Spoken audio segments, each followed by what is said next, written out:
dhugaadhee kabiraa'oo gadi galoon namaa kaarraan tana silaa khatam barri Jawaar eeguun dandeenya hundi timuddi hindoo gongorree kabiraa'oo warri distii fi hokorsaa arraamu maal godhee akkasii uumoo witaree osoo sarittuma tana rabbi godhee na uume maal qabaa dhagaye ati osoo saruma sanillee godhee kasii uumute saree araddaa keessaa deemtee lafee funaantusan godhee si uuma malee saree faranjiitii miti assamitti sin dhahe bay ilma haadha jala dhufe bay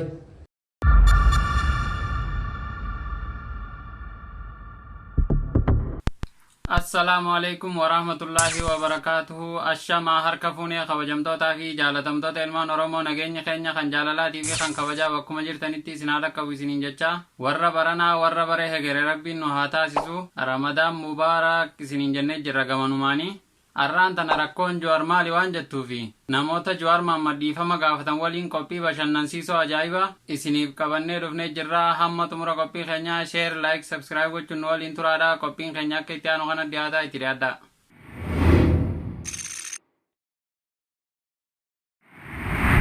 Akkuma beekamu ilmi namaa kun yeroo adda addaatti badii adda addaa ni balleessa.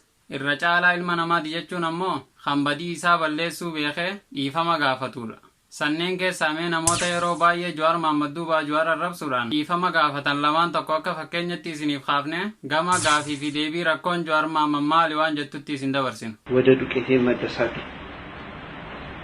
Namichi isin agartan kun yeroo baay'ee Jawaar Mohammad irratti duulaa ture. Haa ta'u malee Jawaar Mohammad dhalatee isaatu quba hin qabu. Akkaataa kanaan inni yeroo baay'ee Jawaar arrabsuudhaan isa duubaa dilaawaa ture. Ta'us garuu gabbee akka waan maraataatti daakuu dibataa dhiifama gaafata. mee waan inni jedhu kana waliin dhaggeeffanne walitti deebinaa nu wajjin tura አመድ ስለሆንኩኝ ዱቄት ስለሆንኩኝ እኔም ወደ ዱቄቴ እመለሳለሁ ወደ ዱቄቴ እመለሳለሁ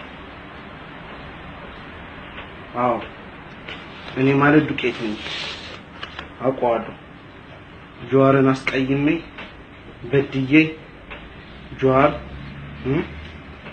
እንቅልፍ ለሊት አልተኛ ምግብ አልበላ Daaraa fi daakuu waan hin ta'eef gama daaraa fi daakuu kootiittiin deebi'a. Nin beeka ana jechuun daakuu jechuudha. Kunoo eegan Jawaar arrabsee isaa fi qeerrollee zallame as nyaanni naaf hin nyaatamu. Bishaanis naaf hin dhugamu. Zulmiin ani zallame hirriiba na dhoowweera. Yoo ስንት ጊዜ እሱን ከሰደብኩ ጊዜ ጀምሮ ማለት ጀዋርን ከሰደብኩ ቀን ጀምሮ ምግብ አልበላ ምግብ መብላት አቁሜያለሁ። ጀዋር እባክህ ያንተው ቃል እያሰቃየኝ ነው ያንተው ቃል እያሰቃየኝ ነው እባክህ ስለ መድኃኒዓለም ስትል ስለ አላህ ስትል እባክህ ቄሮም ይቅር በሉኝ ይኸው ሌሊት እንቅልፍ አልተኛ የእናንተ ግፍ Rabbumaaf jedhiitii dhiifama naaf godhi siifi qeerrollee baay'een zallame dhiifama naaf godhi jechuudhaan daakuu mataarraa ifitti naqaa Jawaar biraan naaf ga'a jedha. Maal kana qofa keenya tokkos haga danda'u Jawaar duubaa Jawaar arrabsaa oolaa halkaniif guyyaas arrabsaa bula. Arrabni inni arrabsu kun ammoo isuma miidhaa jiraachuu gaafa hubate haala kanaan imimmaan buusaa aboo ani sirra guddaadha dhiifama naaf godhi jedhaan. Yaa Jawaar Mohammad an sirra guddaadha. Abo anakkaan fedhe asiin jiru rabbi jecha dhiifama naa godhi. Abo angaara keessatti hin beelawe. An nama dheebote.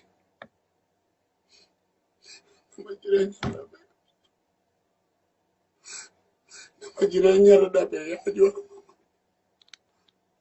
Sin jaaladha sin kabaja.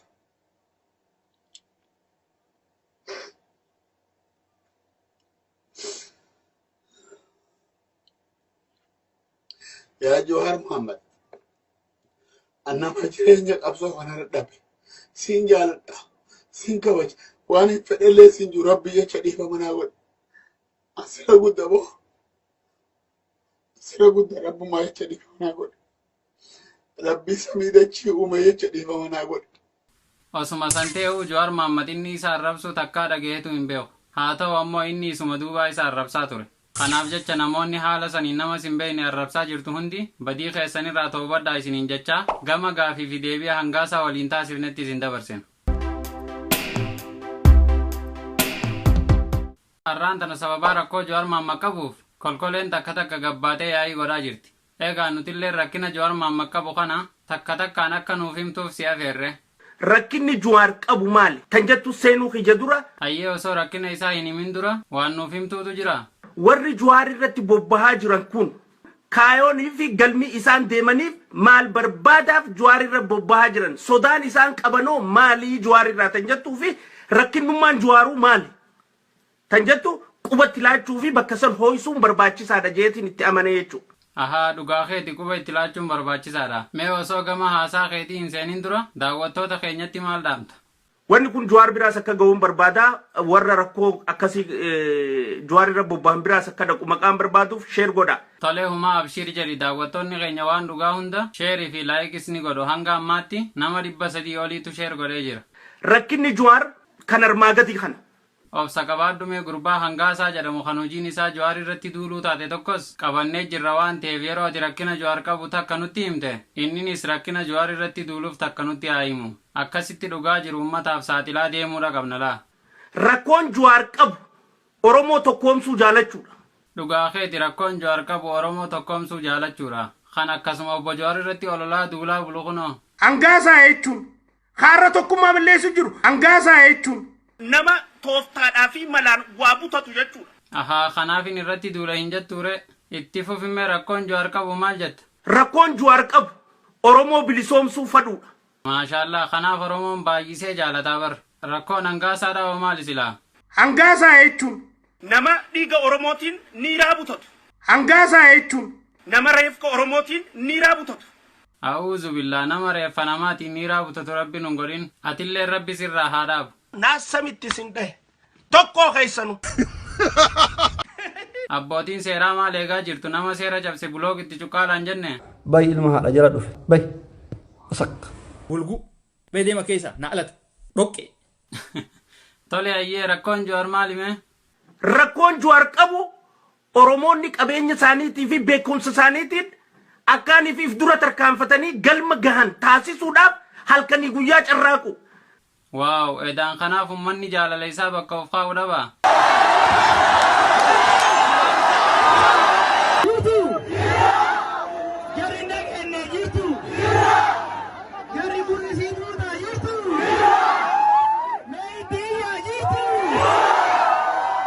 Hin gartuumee jaalala isaa maqaa isaatu yaamanii hin kuufanii.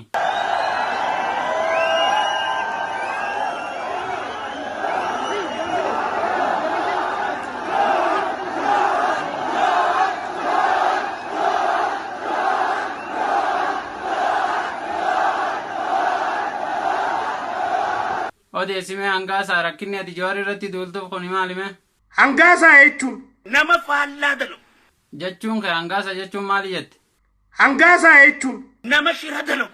Ahaa namni Oromoo irratti shira dalagu kun akkamitti dalaga gaasilaa? Hangaasaa jechuun postaadhaan waa ergamaa fi kanaafuu gaa hangaasaa jechuun? Hangaasaa jechuun diina Oromoodhaati. Dhugaa keeti diina Oromooti. Hangaasaa jechuun if danda'anii deeman. Hangaasaa jechuun miidiyaa banneeti Oromoo nu gargaara jechuu teenya.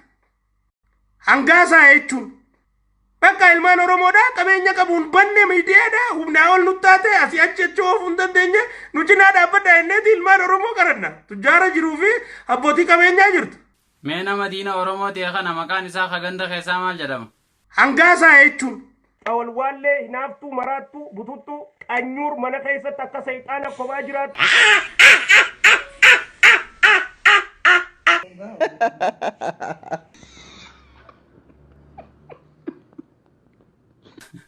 Dhiifa magaatillee jidduutti si daganne mee rakkoon Jawaar maamma qabu kun kan biraa maali? Rakkoon Jawaar qabu dhugaa dubbachuudha. Rakkoon hangaasaa dhawa maali gaasilaa? Hangaasaa jechuun basaasa badaadhaan irraa miti kan inni isin hime. Hangaasaa jechuun Oromoo wallolchiisuu irratti maallaqa fudhatee dalagu jiru. Akkam jechuudha gaaboo? Hangaasaa jechuun Oromoo wallolchiisuudhaan daggada jira. Namni akka kiyya basaasaa addunyaa tanarra ni jira jee yaaduun an basaasa badaadha. Ahaa duuba ammoo osoo paartiin keessan bilisiginnaan yookaan kan isin badhaadhina jettaniin sun baajata isiniif kafaluu dhiisanii isaanis deebitaniituma arrabsitanii. Hangaasaa jechuun ruhaaniyyiin nabboo jedhu kana. Qabadhaa Oromoon yoon seenaa jiraadha. Hangaasaan tana jee jechuu teessanii viidiyoo tana seef godhadha. Maal baan tagaa? Antana qabadhaa. Laal haqaan isinitti himan. Hayyee nutti himime. Yoo aniin jeelaan nama biraarraa dubbachuutu hin jiru. Ka duraan badhaadhina deeggaru. badhaadhina garagalee badhaadhina waa'echuu eegallaan maal ta'ee jenna silaa waannin harkadha jee barbaade dhabe warri garaaf bulu kun gaararraadha akkam faayidaan dhabee inni irra duuluu ta'a bakka amalaatu tana kanaafuu gaa hangaasaa jechuun ololtuu sobduudhaa fi qeexuu bakka hundarraa waan hin taane namarra dhooftu. Rakkoon Jawaar qabu maali mee hayyeetilleen? Rakkoon Jawaar qabu waan biyya keessa jira ummata ala jiru beeksisuudha. Hangaasaa jechuun hoo maali? Hangaasaa jechuun hattuu dhokotte kanu keessaatiif irraa bara. Waan ajaa'ibaati. Rakkoon Jawaar qabu maali? Rakkoon Jawaar qabu ololaaf bakka kannuu dadhabuudha. Dhugaa keeti kanaatu gantoota akka hangaasaa kana maraachisee akkatti afaan bansiisaa jira. Hangaasaa jechuun maqaa afaan Oromoo dubbatuuf Oromoodha jennee hisaabuun qabnu jechuudha. Maal jechuudha? Hangaasaa jechuun Oromummaan qabu. Dhugattuu Somaalee Oromootti as baddee fakkaata. Samitti sin dhahe tokkoo keessanu. Maalee dambuloogitti cuqqaalaa. Kuti asuma. Reeffi kee ajjabamee haa awwaalamu beektaa kiristaanatti. Yeroon amma takka gingilchaatti firraa gingilchaa yaanu. Takka na firraa gingilchaa yaanu nama kana. Bulgu. Obboleessa dammaqaadhaa dammaqaa nagaasaadhaan na fakkaata numaatu hoggoggaa. Ha dhugaa tana hin fudhanne hundaa'u miila jalaataa as keessaa yaasaa. Kan. Asamitti sin dhahe. Bayi ilma haadha jala dhufe. Bayi. Sakka. Aboo roobe si haa fudhatu inshaallah.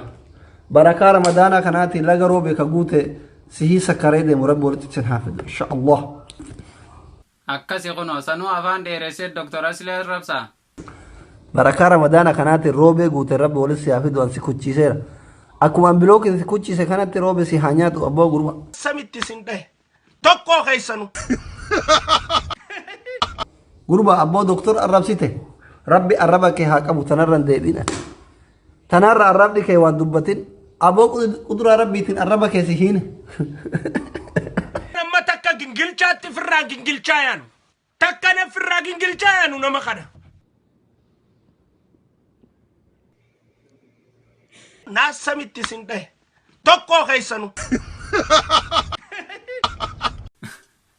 أو أنا جايبة دي. اتفق في مي أمني ركو جوار كابو سر اتبارو كبابيته. ركون جوار كابو.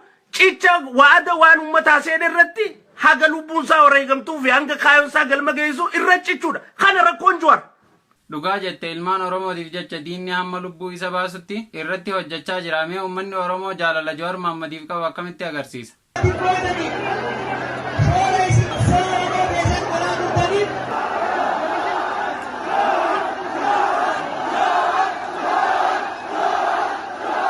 akkana laal kuno hayyuu fi jaalachuu jechuun akkana jechuudha.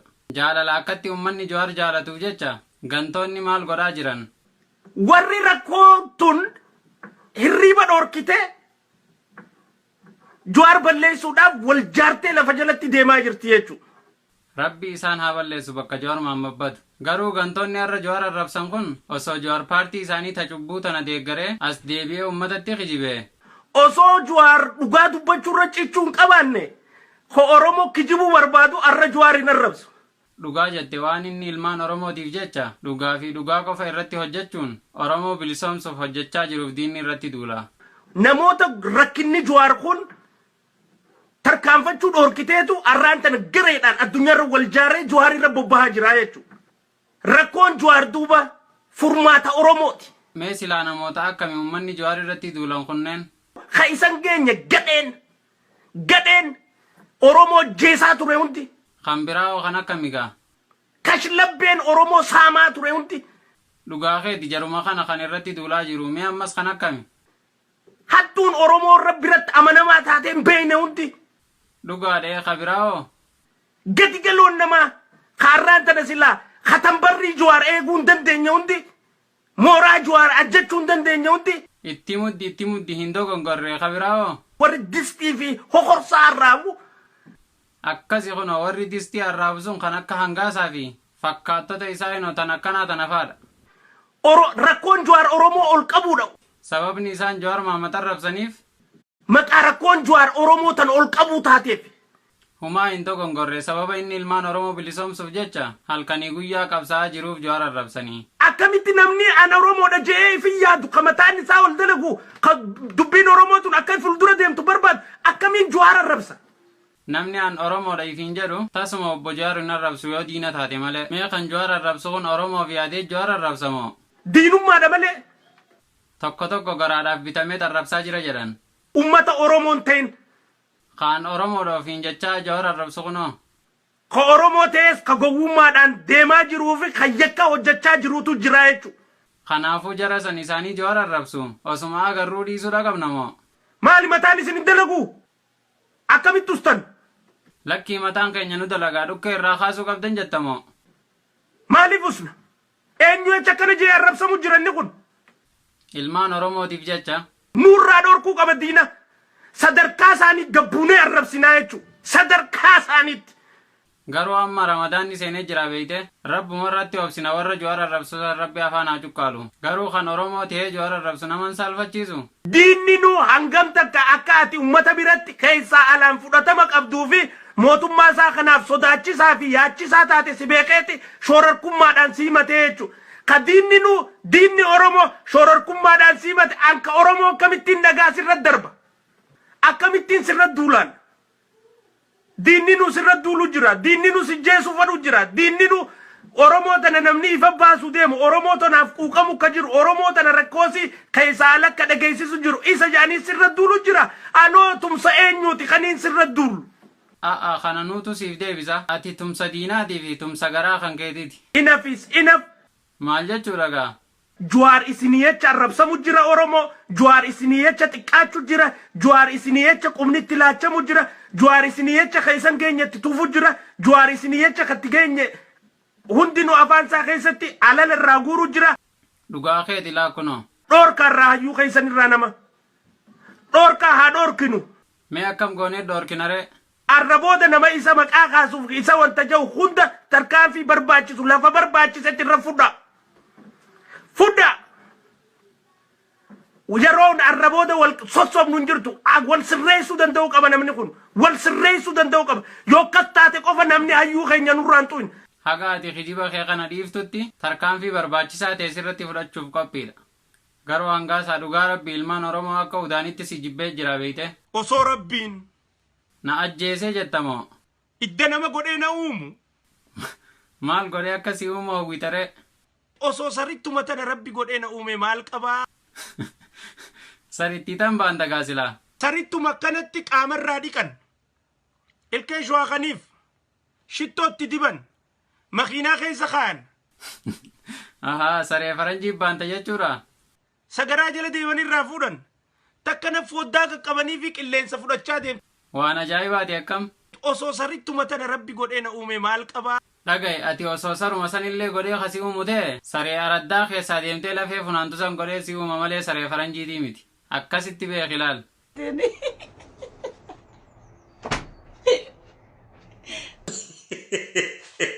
Naasamitti sin dhahe. Tokkoo keessanu. Hangaasaa rakkoo isaa himuu fi hangaasaa rakkoo Jawaariimu wal duraa duubaan gabaabsine isiniin bohaarsinaa ittiin bohaaraa ammas turtiin keessan nu waliin haa ta'u akkasuma hiriyoottan keessan biraan gaa isiniin jenna. Rakkoon Jawaar qabu Oromoo tokkoomsuu jaalachuudha. Hangaasaa jechuun har'a tokkummaa balleessu jiru. Rakkoon Jawaar qabu Oromoo bilisoomsuu fadhuudha. Hangaasaa jechuun ruhaaniyyi nabbu aja'u. Rakkoon Jawaar qabu mootummaa wayyaanee diiguu fi mootummaa Oromoodhaa jaaruudha. Hangaasaa jechuun nama tooftaadhaa fi malaan waa butatu jechuudha. Rakkoon Jawaar qabu Oromoonni qabeenya isaaniitii fi beekumsa isaaniitiin akkaaniif dura tarkaanfatanii galma gahan taasisuudhaaf halkanii guyyaa carraaqu. Hangaasaa jechuun nama dhiiga Oromootiin niiraa butatu. Hangaasaa jechuun nama reefka Oromootiin niiraa butatu. Hangaasaa jechuun awwalwaallee hinaaftuu maraattuu bututtuu qanyuur mana keessatti akka seexaana kophaa jiraatu. Rakkoon Jawaar qabu dhugaa dubbachuudha. Hangaasaa jechuun basaasa badaadhaan irraa miti kan inni isin hime. Rakkoon Jawaar qabu waan biyya keessa jira ummata ala jiru beeksisuudha. Hangaasaa jechuun namni akka kiyya basaasaa addunyaa tanarra ni jira jee yaadu an basaasa badaadha. rakkoon Jawaar qabu ololaaf bakka kannuu dadhabuudha. Hangaasaa jechuun nama faallaa dalagu. Hangaasaa jechuun nama shira dalagu. Hangaasaa jechuun diina Oromoodhaati. Hangaasaa jechuun Oromoo wallolchiisuu irratti maallaqa fudhatee dalagu jiru. Hangaasaa jechuun Oromoo wallolchiisuudhaan naggada jira. Hangaasaa jechuun postaadhaan waa ergamaa fi rakkoon Jawaar qabu cicha waada waan uummataa seen irratti haga lubbuun isaa wareegamtuu fi hanga kaayoon isaa galma geessu irra cichuudha. Kana rakkoon Jawaar. Hangaasaa jechuun if danda'aniin deeman gurrassi calawu. Warri rakkoon tun hirriba dhorkitee Jawaar balleessuudhaaf wal jaartee lafa jalatti deemaa jirti jechuudha. Oromoo wanni mootummaan godhu jirtu tun sirrii miti. Hangaasaa jechuun ololtuu sobduudhaa fi qeexuu bakka hundarraa waan hin taane namarra dhooftu. Hangaasaa jechuun hattuu dhokotte kan keessaatiif irraa bara. Hangaasaa jechuun maqaa afaan Oromoo dubbatuuf Oromoodha jennee hisaabuun qabnu jechuudha. Hangaasaa jechuun Oromummaan qabu. Hangaasaa jechuun waan irra jee boruun beeku. Hangaasaa jechuun ta irra jee boruu falleessa. Hangaasaa jechuun ta boru jawu iftaan falleessa. Hangaasaa jechuun wahuma takka jala sadiudaan hin deemu. Hangaasaa jechuun hattuu fi iyyaale turre. Qamalee mukaa gara mukaa utaalaan jettu isaa argitee fuquraa.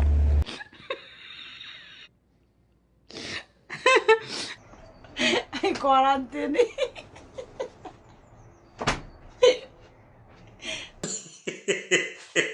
Naasamitti sin dhahe tokkoo keessanu. Tole egaa kabajamtootaa fi daawwattoota keenya qophii keenya kanarraa kana baay'ee itti bu'aartan jennee abdanna. Gamanumaan hangaasaadhaafis dhaamsa ajaa'ibaa qabna. Hangaasaa obboleessa kiyyaa haga amma duraa kijibdeefitti obboleessa kan kee humnaa ol zallamtee jirta. Humnaa ol Jawaar Mohammad irratti duulte kijiba inni hin qabne waa hedduu jechaanii jirta. Wanni ati kijibaan akkatti irratti duultu kun gafuun isaas illee qabu baattu ilmaan kan kee akka qabu shakkiin takkalleen hin jirtu. Kanaaf jecha badii tantee barii dhiifama gaafadhu. Baatiin baatii ramadaanaati rabbiin ramadaana kanarraa warra milkaa'u nu haa godhu. Akkas isiniin jennaa kabajamtootaa fi daawwattoota keenya waan hamma ammattiin waliin turtaniif baay'ee galatoomaa isiniin jecha yaada qophii keenya kanarratti qabdanis nuuf katabaadha. Hamma qophii biraa qabannee walitti deebinutti nagaatti nuuf tura.